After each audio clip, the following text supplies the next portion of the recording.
30 years ago, the first tenants moved here to Elm Haven. It was a model of low-income housing. For 30 years, he's been the voice and face of Connecticut news. Pat Sheehan is the Walter Cronkite of Connecticut. I mean, this is the guy who's the authority. The battle over the airfield itself continues right now. Indeed, one runway is now under the control of the Israeli and Lebanese forces. The PLO still claims the other. Good evening. Under a time deadline and under the potential cloud of Watergate impeachment hearings, the state Republican Party opened its annual convention today. He's a real credit to his profession. He's not a TV star. He's a news person, a real journalist in my view. It's a dreadful place to live. We call it low-income housing, often built by public tax dollars, maintained by rent payments from welfare checks. Survival here is a daily challenge. You have been convicted by 2 juries in this state. They have found beyond a reasonable doubt that you killed your wife Barbara and her parents George and Bernice Montano. The evidence was misrepresented. That's the Electric Boat Shipyard down there in Groton, Connecticut. It is the only shipyard in America that makes the Trident nuclear power submarine. Home movies of the motorcade taken by a local businessman who was standing right here on this spot where I am today. When Pat Sheehan came to television, anchormen came from the announcer's booth, not the streets. Back over there is the Texas School Book Depository building, where we were told a lone gunman perched, waiting for the motorcade to murder the president with 3 quick shots. Whatever one's politics, America had lost something precious, something vital.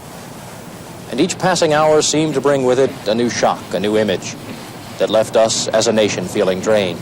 Staff Sergeant John Morosini of Wyndham also died in battle during a mortar attack on his outpost in the middle of the night.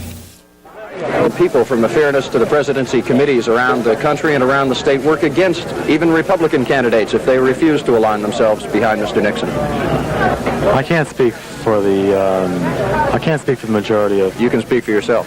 Do you feel that this has to be a showdown vote next Tuesday in some fashion?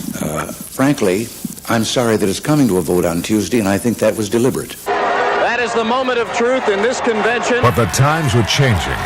Pat's background, covering business and politics, his on-air confidence from hosting radio and television talk shows, gave cap cities enough to take a chance. Good evening. Under a time deadline and anchoring 2 shows a night, 5 days a week, Sheehan still handled major stories himself. This is the area that was being built by the Cubans, the new runway that's been built here. Democratic Senator Joseph Biden defending his honor after charges of plagiarizing some of his campaign material. Senator Biden said, in his words, it's all much ado about nothing. He didn't say if he wrote that line himself. And compatible with that has been that I not do anything as president that might endanger the life or safety of those hostages or interfere with their ultimate chance to come back to freedom in this country as early as possible. I'm not sure, though, sir, that you're answering my question directly. Is there something underway at this point, right now, that might coincide with the arrival of the Prime Minister? Now that the dead have been buried, the central buildings cleared away, and the harsh winter weather passed, there's a sense of renewal, a springtime rebirth. Pat Sheehan, Action News 8, in the hills of southern Italy. And that's the way it is, TIC.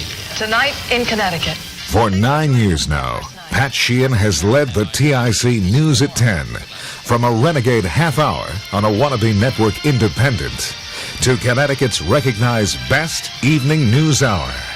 He's given and received awards and recognition, but mostly respect for and from the viewers he serves. That's our news tonight, everybody. He's a very old man. He's a very old man. I mean, I was just a young boy when Pat Sheehan was first on television, and I'm surprised he's still around.